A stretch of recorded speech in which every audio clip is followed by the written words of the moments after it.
Today I messed up and yelled about my hooha in a hospital recovery room, then later got mad at afroman. La da da da da da, la da da when my husband is sedated it's a whole ass scene. While I was pregnant my husband had injections done to his back. He had some anesthesia, too. I knew something was off when the nurse opened the waiting room door, looked right at me, different nurse than the one who took him back, and, with a bemused look on her face, said, "Nellie?" Ah hell, I thought. What's he said this time? I go in the outpatient waiting room and a second nurse looks at me and looks back at my husband and exclaims, "Yep. Well, this oughta be good." Once I get to his side, both nurses tell me, "He said you were short with big boobs."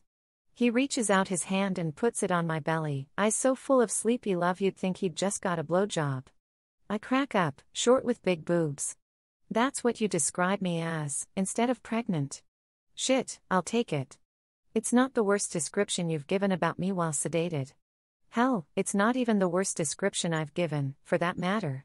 You see, my husband had a medical procedure done a few years ago. He was roto-rooted.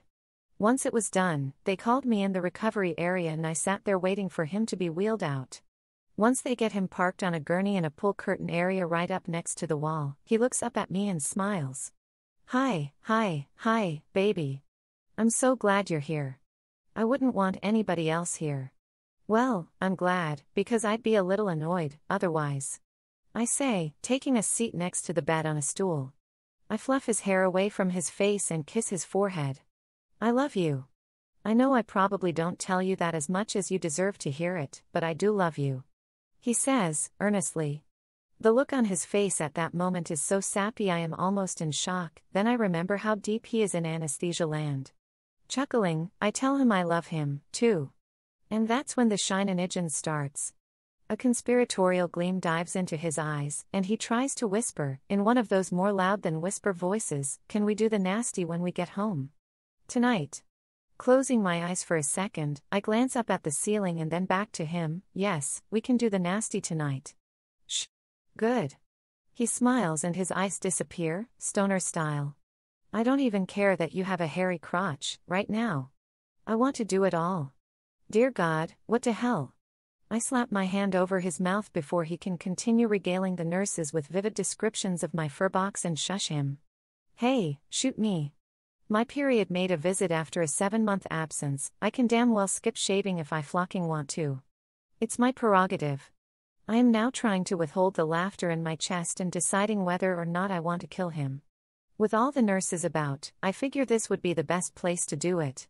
He'd only be dead a minute, tops, I'm thinking, and there's no jury in the world that would convict me of it. We could do something with your coochie hair. Braid it, or something. He jokes, totally proud of himself. My coochie hair is not long enough for cornrows, damn it. 4 amused faces at the nursing station swing around to look at us and I realize in a hot flash I just yelled that shit. I also realize I'm taking this moment to the grave with me. I'm going to be on my deathbed one day thinking about all of the beautiful moments in my life and this one is going to flop up there like a whale dick and dwarf every amazing thing in my life, ever. As the nurses chortle, I clear my throat, shrug my shoulders apologetically, and use the little pull curtain to give us the illusion of a room. Bad idea. Are we going to do it, now? He asks anxiously, starting to pull up his nightgown. I shove his ass back down onto the bed. Also a bad idea. Judging by the excited smile that lights up his face, I'm pretty sure I just turned him on more. Pulling his gown down, I say, "Baby, if you don't shut up, I'm taking your clothes and leaving your ass here. And if you mention my ungroomed genitals one more time, I will never shave it, again. It will be a full-on Pippi Longstocking affair down there 365 days a year, comprende?" "Pippi pussy," he whispers, again in his 5-foot voice that's not actually a whisper because I can hear those grackles cackle again at the nurse's station, and winks at me. "Got it. You want to do it in the hospital? I'm already naked. You're so hot. You look so pretty. In a few minutes I could be balls deep." I slap my hand over his mouth for a second time. Daikini, there's a 12-year-old girl standing by her freshly plumbed stepdad right next to us. Can you stop expanding her vocabulary? Yep, short with big boobs is pretty tame after that. Epilogue, in case you're wondering if we did do the nasty that night, we did not. That evening after the anesthesia had worn off, she of the formerly Pippi Longstocking Kuchacha put on a fancy outfit, okay, it just didn't have any loose threads, and did a sultry dance for him, okay, so I just pulled my shirt up and wriggled the chest maracas. Hubby said, boobs, sweet. And went back to playing Mass Effect while singing because I got high. With a huff, I turned to go back in the bedroom. He, still playing his game, then shouted, wait, just let me finish. But she of the Pippi Longstocking Kuchacha was wise. She, too, had played Mass Effect and knew that he was not playing live with other players, and thus, he could have paused that bitch in 1/8 of a second and skipped his happy ass in the bedroom and finished the mission later. No, I've had my tatas out and jiggling for the last hour without a peep from you, so I'm going in the bedroom and watching Netflix. You suck. No, but I would have. Have a nice night, baby. And with that I jammed the clam and went to bed. I mean, y'all, I shaved and everything. A razor was on my peach pit for an extended period of time in preparation of, aforementioned all he claimed he wanted to do. Do you know the pain of nicking the clit?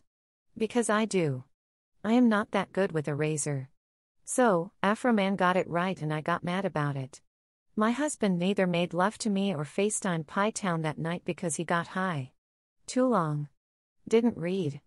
My husband had anesthesia and told an entire waiting room about my vagina and all the things he wanted to do it, then bricked at bang time to play a video game, so I occasionally do stand up and tell entire rooms full of people about it, because I'm petty like that.